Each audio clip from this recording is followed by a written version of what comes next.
Hi there, Fiona and Kate Bora.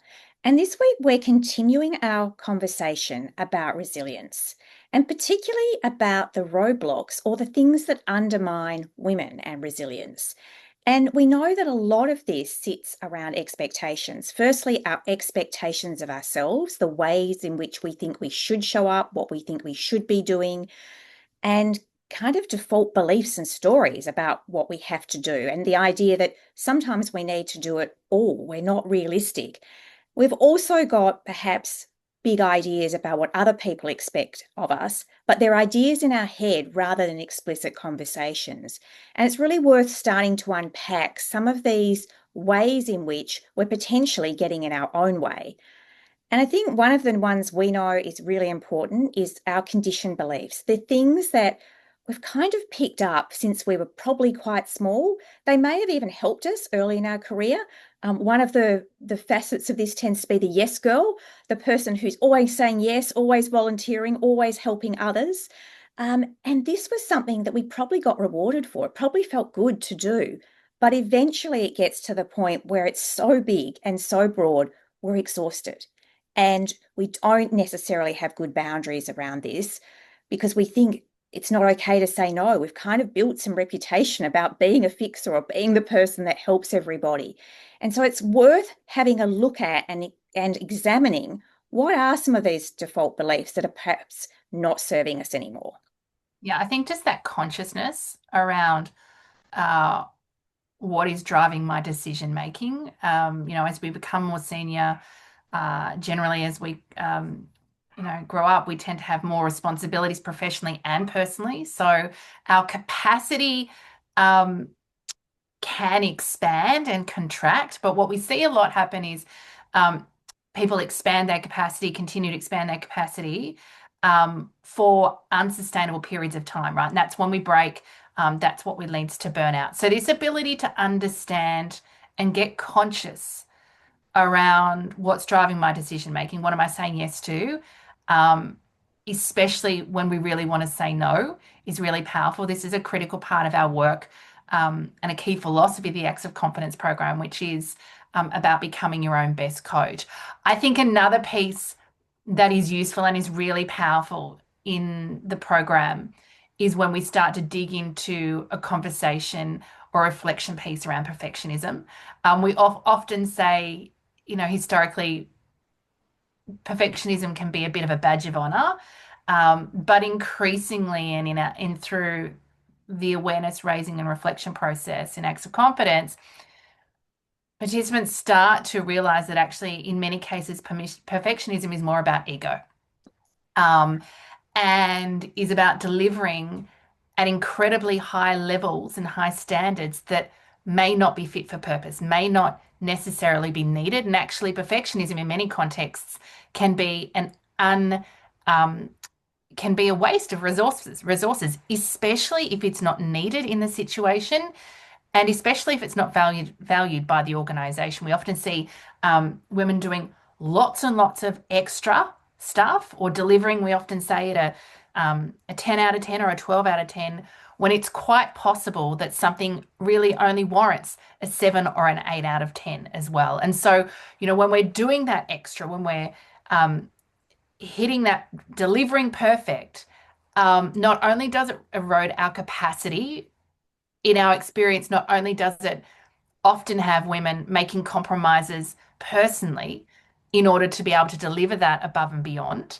But it can really can create a bit of a ripple effect around eroding our sense of capacity and sustainability to be able to deliver at that standard. Yes, I think what's often riding shotgun with perfectionism is a really big fear of being seen as weak or not coping. We want to be the person who can do it all and do it all really well. And many of us have adopted almost like a stigma or a aversion to any sort of vulnerability or needing help. I'm perfectly capable, I can do it myself. We've wanted to show this incredibly resourceful person, but it's coming at a personal cost. And when we're saying yes to everything, when we're not good at asking for help, when we don't know how to say no well, it's likely that this is very much driving our decision making. And very often it gets in the way where that worry and that concern about how we'll be seen by others means that we're not taking good care of ourselves. We're not having good resilience strategies. We're not even really being realistic to what can and can't be done. And so this will often mean if we are saying yes all the time, or that worry about what other people will think, we compromise our nervous system. We are so used to saying yes. We're so used to that being able to expand and expand and expand capacity that we get to the point of breaking. And that chronic stress, that sense of, we can't sleep properly. There's all sorts of lack of perhaps emotional regulation. We find ourselves snappier or more reactive to things. Really is a very strong indication that we have not taken good care of ourselves and we need to look after ourselves. And so the ability to even check in on our own nervous system can be really useful to seeing, oh, where am I at? It's one of the indicators, I guess, that's getting in the way as we're dealing with this particularly tricky point. And so, in addition to, I guess, our own expectations, and it's a very critical piece of the work we do in the Acts of Confidence program, it's really useful to have explicit conversations around the expectations of others, our leaders, our stakeholders, perhaps expectations from people in our personal life as well, because we do have a very high work hard culture, I would say, here in Australia. Um, and the ability to do more, be more, contribute more, I'd say that's increased post-COVID. And so having explicit conversations around what done looks like, what good looks like, what are my top three priorities?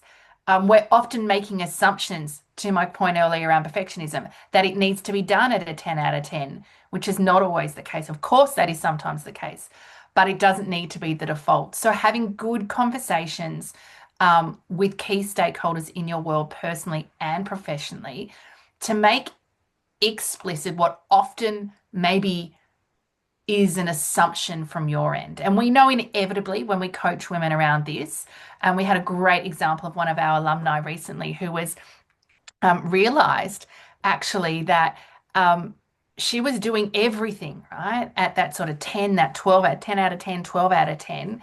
And after a really good conversation with her leader about understanding what done looks like, what good looks like, was able to really calibrate her capacity, her contribution, and it actually expanded then her capacity, freed up space for her to be able to focus on some strategic work, but also be able to prioritize some personal priorities as well. I think the final piece that we see is very often sitting in the mix of why we don't feel resilient, we don't have capacity in the way we'd like to, is that we've got a lack of connection. We've lost connection to something that's meaningful and purposeful to us. And this can be that we've got so busy doing, we're so down in the weeds, we're so focused on that we've lost sight of why we're doing what we're doing, and we've lost connection to that. And that can feel, I guess it feels a bit demoralizing, and it's often one of the factors that leads to disengagement. And from an organizational point of view, we know this is really important. So there's a lot of pieces here where that lack of clarity about what I'm doing things for, or why I'm doing them, or the level it needs to be done to, or what others expect of me, all of these together, if we get that clarity, it's very likely that that will actually support having better understanding of what it is I need to say yes and no to, which will mean I'm going to be more resilient. We're going to leave it there. If you've enjoyed today's confidence conversation, you know someone who'd benefit from your network, and we'd love for you to share that with them or tag them below. If you'd like to see more of these conversations, head over to our YouTube channel and subscribe.